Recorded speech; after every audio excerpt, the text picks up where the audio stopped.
I have three ideas that you can use in your D&D campaigns that allows players to continue their experience, but also allows them to see the characters that they interacted with while they were playing the game. So before I begin, you should know that these ideas reflect my last playthrough. I played the game with a good TAV, but the story should fit most campaigns fine. This campaign is Baldur's Gate: The Tides of Power. Corny title, I know. This takes place 4 months after Withers' party and about a year after the destruction of the Elder Brain. Baldur's Gate was left in pieces, and after months of hard work, it's being rebuilt. The players, the noble class, pull the strings as the factions wrestle for control. Your players find themselves as refugees after fleeing Catholic's armies. They arrive to Baldur's Gate after learning about the fall of the Absolute. And here you can start at the party at a higher level, but I would recommend starting them at a low level, like level 1, and allowing them to do this gives them a chance to build a reputation, but also it's an opportunity to get noticed and meet the major players of the city. So for your party, being pulled between different factions can give them a bit of whiplash, but also can give them really interesting hard choices to make. Do they survive these political games? Does the party play the factions against each other and shape the city in their own image? Just let them decide. And you sit back and focus on how the world responds as a DM. The second campaign is about fighting Shadowheart. The story is set in Waterdeep, where the game begins with a party's wizard. They've just been expelled from the Blackstaff Academy, the prestigious school of magic where the wizards dream of greatness. Now, the world feels a little colder. Lost and without prospects, the wizard heads to their favorite tavern, the Yawning Portal. It's a place for adventurers from all over Faerûn. And slumped in a corner, the wizard nurses their drinks, defeated. Then a man approaches, Gale impeccably groomed and a professor at the academy. The wizard recognizes him as the professor of the School of Illusion. Things aren't always what they seem, Gale says, leaning in. And he sits down and shares his story. Once he was lost too, facing a dark past.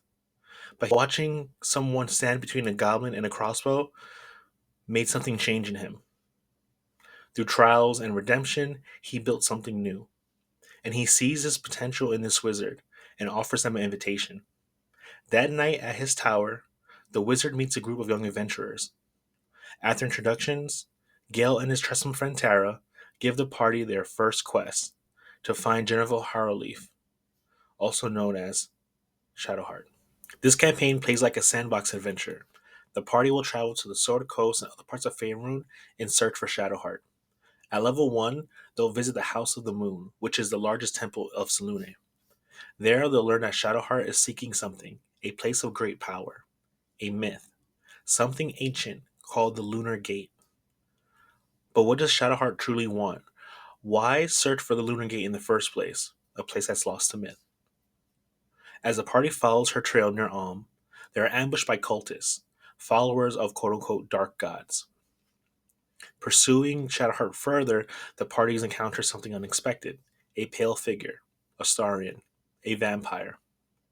His graceful movements in the moonlight may make them wary. Is Astarion a friend? Is he a foe? Is he something else? He keeps his intentions hidden, and Astarion suspects that the party works for Shar, the Lady of Lost. But his true goals are unclear, and as the party navigates growing tensions, they learn that Astarion is also at the Lunar Gate. It seems that he's not the only one who's seeking power. And for the wizard and the party, discovering the secrets could lead to great fame and fortune. Maybe your party's wizard will be welcomed back to the Blackstaff Academy. Or maybe the party as a whole has greater ambitions. But the greatest challenge may be understanding Shadowheart. What is she hiding? Why does she want the Lunar Gate so badly? So now on to our third campaign of the video, Karlach's adventure in Avernus. A year after returning to Avernus, Karlach is on the run. Together with Will, she's managed to survive, fighting off waves of devils. But with his help, she has found it, the Forge, the very same forge that may be able to repair her infernal engine. With the blueprints in hand, she can finally return home. The problem is that it won't be easy. With Commander Zolo and the armies of Zariel on her tail, she is going to need allies. These two heroes of Baldur's Gate are bound to receive the support they desperately need. But with limited resources, there's not much they can do. With Baldur's Gate slowly recovering from the Mind Flayer's attack, there's little that they can spare. But that's where your party comes in. Perhaps Older Ravengard sent a special unit of Flaming Fists to aid his son in Karlach. Or Jaheira recruits capable harpers to find and aid them. Maybe after cleaning up the underbelly of the city, Minsk leads the charge with his own party in Avernus. So with this campaign, there's so many quests and complication you can create. From Will's desire to hunt Mizora to Karlach's vendetta against Zario, there's a lot to do here. The best part is that you can combine it with the Sent to Avernus campaign for even more ideas. So that's it. That's the end of our video. So let me know in the comments which campaign ideas you would like to try, or share your own ideas. I would love to hear about any of your stories on what happens after Baldur's Gate. Maybe there's even stories about Tav or Dirge or what happens to them. And don't forget to subscribe for more D&D tips and campaign inspiration. I am DM, and until next time, happy gaming, and I'll see you in the next video.